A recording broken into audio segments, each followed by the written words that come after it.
Hello बच्चों, स्वागत है आपके अपने करंट अफेयर चैनल पर करंट अफेयर्स विद पिनू। आज राजस्थान का जो करंट अफेयर्स है मई 2026 का, उसका पार्ट 8 करते हैं। इससे पहले पार्ट 7 हो चुके हैं, तो बने रहे करंट अफेयर्स विद पिनू। और आने वाली जो प्रतियोगी परीक्षा हैं उसके अंदर बेहद ही इंपॉर्टेंट होने वाले हैं। आपके जो साथी हैं जो स्टेट एग्जाम की तैयारी कर रहे हैं उस तक ये वीडियो जरूर शेयर करें। आइए देखते हैं इंपॉर्टेंट प्रश्नोत्तर को। ये देखिए, ये प्रश्नोत्तर कहाँ से बनाए गए हैं। मई 2026 अंतर्राष्ट्रीय जो क्रोनोलॉजी है उसके करंट जीके के प्रश्नोत्तर बनाए गए हैं। उसमें जो राजस्थान का जो प्रादेशिक भाग है उसी के प्रश्नोत्तर की चर्चा करेंगे।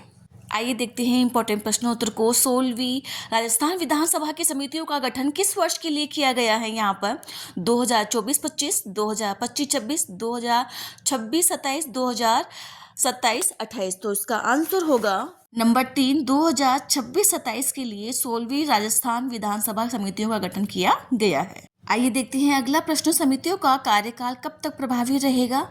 31 मार्च 2026, 31 मार्च 2027, 31 दिसंबर 2027 या 1 अप्रैल 2027। तो इसका आंसर होगा नंबर 2, 31 मार्च 2027 तक समितियों का कार्यकाल प्रभावी रहेगा।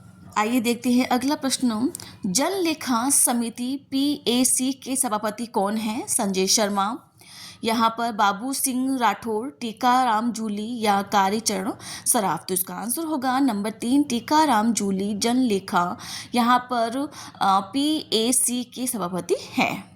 आइए देखते हैं अगला प्रश्न। प्राक्कलन समिति क के सभापति कौन हैं। संजय शर्मा, टीकाराम जूली, बाबू सिंह राठौर या वासुदेव देवनानी। तो इसका आंसर होगा नंबर, यहाँ टाइपिंग में मिस्टेक है, यहाँ पर होगा संदीप शर्मा। संदीप शर्मा है प्राक्कलन समिति क के सभापति। अभी इसकी व्याख्या आएगी तो पूरा कंफर्म कर देंगे यहाँ पर, और यहाँ पे टाइपिंग में मिस्टेक हुई है। इसका आंसर होगा संदीप शर्मा जो प्राक्कलन समिति क के सभापति है। आइए देखते हैं अगला प्रश्न। प्राक्कलन समिति ख के सभापति कौन है। कालीचरण सराफ, बाबू सिंह राठौर, संजय शर्मा और टीकाराम जूली। तो इसका आंसर होगा नंबर 2, बाबू सिंह राठौर यहाँ पर प्राक्कलन समिति ख के सभापति हैं। आइए देखते हैं अगला प्रश्न। राजकीय उपक्रम समिति के सभापति कौन हैं। कालीचरण सराफ, संजय शर्मा, टीकाराम जूली या बाबू सिंह राठौर। तो इसका आंसर होगा कालीचरण सराफ राजकीय उपक्रम समिति के सभापति हैं। एक बार वापस रिवाइज कर लेते हैं। यहाँ पर जन लेखा समिति के जो यहाँ पर सभापति हैं वह टीकाराम जूली हैं, प्राक्कलन समिति क के हैं संदीप शर्मा और प्राक्कलन समिति ख के हैं बाबू सिंह राठौर, और राजकीय उपक्रम समिति की जो सभापति हैं वह हैं यहाँ पर कालीचरण सराफ। आइए अब इस प्रश्न की व्याख्या देखते हैं। विधानसभा अध्यक्ष ने किया 16वीं राजस्थान विधानसभा समितियों का गठन 2026-27 के लिए। ये प्रश्न आ चुका है आपके सामने। राजस्थान विधानसभा अध्यक्ष वासुदेव देवनानी ने 16वीं विधानसभा के लिए वर्ष 2026-27 के लिए विभिन्न समितियों का गठन कर लिया गया है। जो कार्यकाल होगा वह होगा 31 मार्च 2027 तक प्रभावी रहेगा। प्रमुख जो समितियाँ हैं और उनके जो सभापति हैं कौन कौन है यहाँ पर देखते हैं। हम चर्चा कर चुके हैं। जन लेखा समिति PAC के हैं टीकाराम जूली, और प्राक्कलन समिति क के हैं संदीप शर्मा, और प्राक्कलन समिति ख के हैं बाबू सिंह राठौर या, और राजकीय समिति जो राजकीय उपक्रम जो समिति है उसके हैं कालीचरण सराफ। अन्य जो महत्वपूर्ण समितियां हैं और उसके जो सभापति हैं वेरी इंपॉर्टेंट हैं। नियम समिति, इसके अध्यक्ष हैं वासुदेव देवनानी, ठीक है। और सामान्य प्रयोजन जो समिति है यहाँ पर उसके भी हैं वासुदेव देवनानी सभापति हैं। आइए देखते हैं कौन कौन समितियां। और प्रश्न और संदर्भ समिति के हैं राजेंद्र पारिक। महिलाओं और बालकों के कल्याण संबंधी जो सभापति हैं उनके हैं कल्पना देवी, और पिछड़े वर्ग के कल्याण संबंधी जो समिति है उसके हैं नरेंद्र बुढ़ानिया, और अनुसूचित जाति कल्याण समिति के हैं रमेश खींची, अनुसूचित जनजाति कल्याण समिति के हैं फूल सिंह मीणा। गृह एवं स्थानीय निकायों एवं पंचायती राज जो संस्थाएं संबंधी समिति है उसके हैं डॉक्टर जसवंत सिंह यादव। पुस्तकालय और सरकारी आश्वासनों संबंधी जो समिति है उसके सभापति हैं हरि सिंह रावत। याचिका और जो सदाचार समिति है उसके हैं कैलाश चंद्र शर्मा। विशेषाधिकार व इस अधीनस्थ विधान संबंधी जो समिति है उसके हैं जितेंद्र कुमार गोठवाल, और अल्प जो संख्यक हैं के कल्याण एवं पर्यावरण संबंधी जो समिति है उसके हैं केशाराम चौधरी। तो बच्चों, कैसी लगी आपको ये जानकारी? कमेंट में जरूर लिखें और चैनल को लाइक और सब्सक्राइब जरूर करें। अब देखते हैं अगला प्रश्न। अप्रैल 2026 में डॉक्टर भीमराव अंबेडकर की 135वीं जयंती का राज्य स्तरीय समारोह कहाँ आयोजित किया गया था?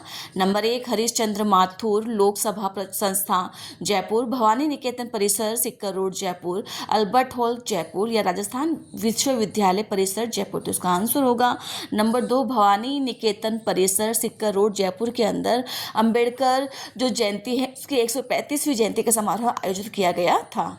आइए देखते हैं अगला प्रश्न। राजस्थान सरकार द्वारा सरकारी योजनाओं जैसे पेंशन, छात्रवृत्ति आदि की जानकारी व आवेदन जो प्रक्रिया है उसको सरल बनाने के लिए कौन सा चैटबॉट यहाँ पर लॉन्च किया गया है? AI chatbot.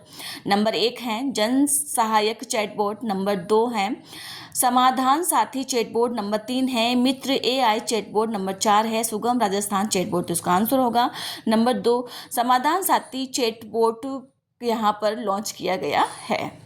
आइए देखते हैं अगला इंपॉर्टेंट प्रश्न। अंबेडकर जयंती समारोह के दौरान जामडोली स्थित सेंटर ऑफ एक्सीलेंस में कितनी लागत वाली आधुनिक लाइब्रेरी का उद्घाटन किया गया है? 25 लाख, 50 लाख, 1 करोड़ या 2 करोड़। तो इसका आंसर होगा नंबर 2 50 करोड़ की लागत से यहाँ पर सेंटर ऑफ एक्सीलेंस में ई लाइब्रेरी का उद्घाटन किया गया है। आइए देखते हैं अगला प्रश्न। मुख्यमंत्री द्वारा की गई घोषणा के अनुसार नगरीय क्षेत्र में कुल कितनी यहाँ पर अंबेडकर ई लाइब्रेरी खोली जाएगी? नगरीय क्षेत्र की बात हो रही है यहाँ पर 100, 150, 200 या 250। तो इसका आंसर होगा नंबर 3 200 यहाँ पर नगरीय क्षेत्र के अंदर अंबेडकर ई लाइब्रेरी खोली जाएगी।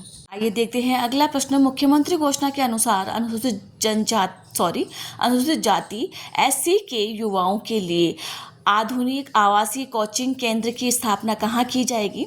जामडोली जयपुर, मोंडला जयपुर, चौमू जयपुर या सांगानेर जयपुर। तो इसका आंसर होगा नंबर 2 मोंडला जयपुर के अंदर यहाँ पर आधुनिक आवासीय कोचिंग सेंटर की स्थापना की जाएगी। किसके लिए? अनुसूचित जाति के लिए। आइए देखते हैं इसकी व्याख्या। इसमें से जितने प्रश्न बनते थे मैंने बना दिए, इससे बाहर आपके प्रश्न एग्जाम में एक भी नहीं आएंगे। 135वीं अंबेडकर जयंती के राज्य स्तरीय समारोह है। डॉक्टर भीमराव अंबेडकर की 135वीं यहाँ पर राज्य स्तरीय समारोह है। मुख्यमंत्री के जो मुख्य आतिथ्य में भवानी निकेतन परिसर सिक्कर रोड जयपुर के अंदर 14 अप्रैल 2026 को आयोजित किया गया था। समारोह में जो आयोजित कार्यक्रम है समाधान साथी चैटबॉट लॉन्च, यहाँ पर सरकारी योजनाओं, पेंशन, छात्रवृत्ति आदि की जानकारी और आवेदन प्रक्रिया को सरल बनाने के लिए विशेष AI चैटबॉट का लॉन्च किया गया था। जामडोली के अंदर यहाँ पर सेंटर ऑफ एक्सीलेंस में 50 करोड़ की लागत वाली आधुनिक लाइब्रेरी का भी उद्घाटन किया गया था। मुख्यमंत्री द्वारा की गई जो प्रमुख घोषणाएं हैं यहाँ पे देख लिए। जितने प्रश्न बनते थे मैंने बना दिए, एक एक लाइन से प्रश्न बनाए। यहाँ पे नगरीय क्षेत्रों के अंदर 200 से अधिक अंबेडकर लाइब्रेरी खोली जाएगी, यहाँ पे ई लाइब्रेरी। और जयपुर के मोडला में अनुसूचित जाति के युवाओं के लिए आधुनिक आवासीय कोचिंग सेंटर की स्थापना की जाएगी। इस प्रकार की नवीन जानकारी के लिए बच्चों चैनल को सब्सक्राइब जरूर करें। आइए देखते हैं अगला प्रश्न। प्रोजेक्ट यहाँ पर कराकाल आधिकारिक शुभारंभ किस स्थान पर किया गया है? Sariska tiger reserve, Mukundra hills tiger reserve, Kevala Devi राष्ट्रीय उद्यान, रणथंभौर राष्ट्रीय उद्यान। तो इसका आंसर होगा नंबर 4 रणथंभौर टाइगर रिजर्व के अंदर यहाँ पर प्रोजेक्ट कराकाल का आधिकारिक शुभारंभ किया गया है। कब किया गया है? 15 अप्रैल 2026 को। आइए देखते हैं अगला प्रश्न। निम्नलिखित में से कौन सा संस्थान प्रोजेक्ट कराकाल में सहयोगी संस्थान के रूप में शामिल नहीं है? बच्चों यहाँ बिल्कुल ध्यान दें, सहयोगी शामिल नहीं है संस्थान यहाँ पर भारतीय वन्य जीव संस्थान WLL, और यहाँ पर है SACON Salim Ali centre of ornithology and natural history.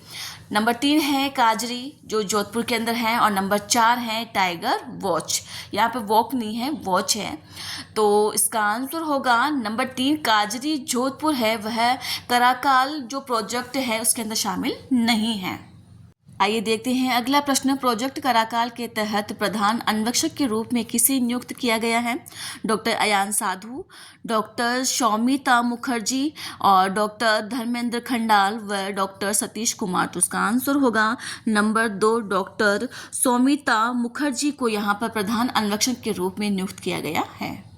आइए देखते हैं अगला प्रश्न। समाचार में उल्लेखित यह सियाओ गेश किस जीव का स्थानीय दूसरा नाम है? यहाँ पर जंगली कुत्ता, कराकाल, दुर्लभ जो जंगली बिल्ली है उसका, या मरुस्थली लोमड़ी का, कस्तूरी मृग का। तो इसका आंसर होगा नंबर 2, कराकाल जो दुर्लभ जंगली बिल्ली है उसका नाम है सियाओ गेश।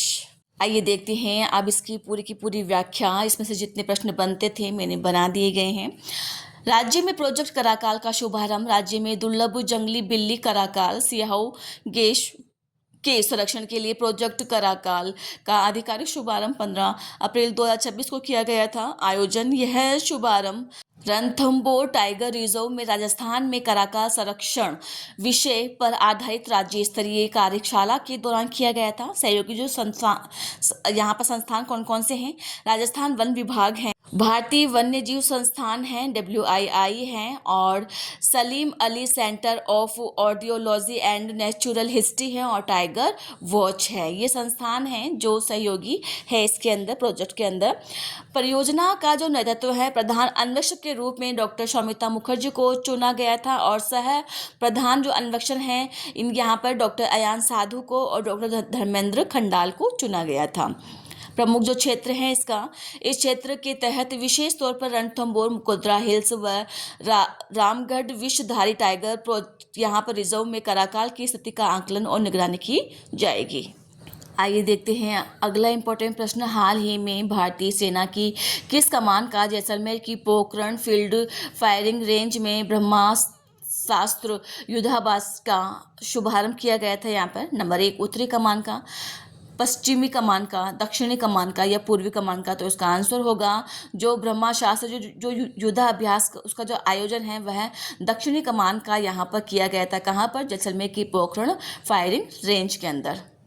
आइए देखते हैं अगला इंपॉर्टेंट प्रश्न। जैसलमेर के पोखरण फील्ड फायरिंग रेंज में ब्रह्मास्त्र युद्धाभ्यास का आयोजन किस तिथि को किया गया था? 10 मार्च 2026 को, 10 अप्रैल 2026 को, 15 मार्च 2026 को और 26 जनवरी 2026 को। तो इसका आंसर होगा नंबर 2, 10 अप्रैल 2026 को यहाँ पर जैसलमेर के पोखरण फील्ड फायरिंग रेंज के अंदर ब्रह्मास्त्र जो युद्धाभ्यास है उसका आयोजन किया गया था। कब किया गया था? 10 अप्रैल 2026 को।